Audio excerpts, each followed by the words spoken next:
ఈరోజు భారతపురం ఐటీడీఏ పరిధిలో 21 మంది హెచ్ఎంస్ కు మెమోలు ఇవ్వడం జరిగింది. ఉదయం 8:50 ఫోటో తీసి సాయంకాలం 4:30కు ఫోటో తీసి అప్లోడ్ చేయాలని చెప్పేసి అధికారులు ఆదేశించారు.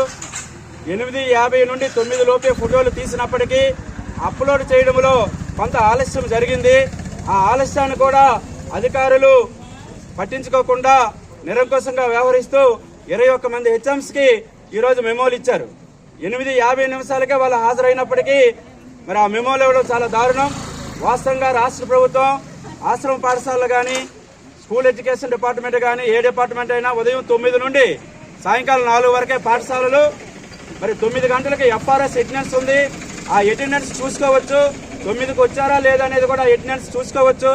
కానీ ఒక సొంత నిర్ణయంగా నేను చెప్పింది మీరు ఎందుకు చేయరు అన్న వేదంతో ఈరోజు అధికారులు ప్రవర్తిస్తూ ఉన్నారు.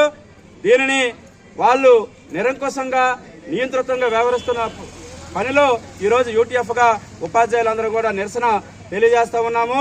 మరి ఆ ఎఫ్ఆర్ఎస్ అటెండెన్స్ చూసుకోమని అధికారులకి కోరుతా ఉన్నాం. మరలా ఈ ఫోటోలు ఇవి సాధ్యం కాదు. ఇవి మీరు ఎన్నిసార్లు ఇలా నిర్బంధించినా అందరూ ఒకేలా పెట్టలేరని చెప్పేసి మేము కోరుతా ఉన్నాం. ఇక రెండో అంశం, ఈరోజు 10th క్లాస్ పరీక్షలు లేక 25 రోజులే ఉన్నాయి. ఈరోజు విద్యార్థులను బాగా తీర్చిదిద్ది స్టడీ అవర్స్ రాత్రిపూట బస్ చేస్తా ఉన్నారు. మీ ఆదేశాలు పాటిస్తా ఉన్నారు. రాత్రి 9 గంటలకు వీడియో కాల్ చేస్తాం, 12 గంటలకు వీడియో కాల్ చేస్తాం, వేకు 4 గంటలకు వీడియో కాల్ చేస్తాం, తెల్లవారు 6 గంటలకు వీడియో కాల్ చేస్తాం. అంటే ఉపాధ్యాయులు నైట్ వాచ్మెన్లుగా మీరు చూస్తున్నారా?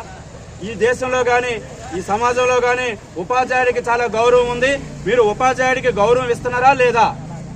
తప్పు చేస్తే మీరు క్రమశిక్షణ చర్యలు తీసుకోండి.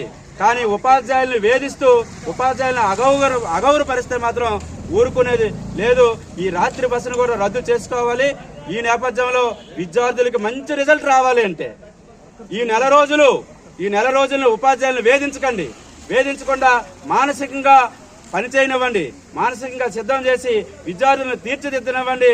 విద్యార్థులు ఉపాధ్యాయులకి అధికారులకి వచ్చిన ఘర్షణ వల్ల విద్యార్థులు అన్యాయం అయిపోతారు తప్ప ఇంకేమీ ఒరిగిందేమీ లేదు.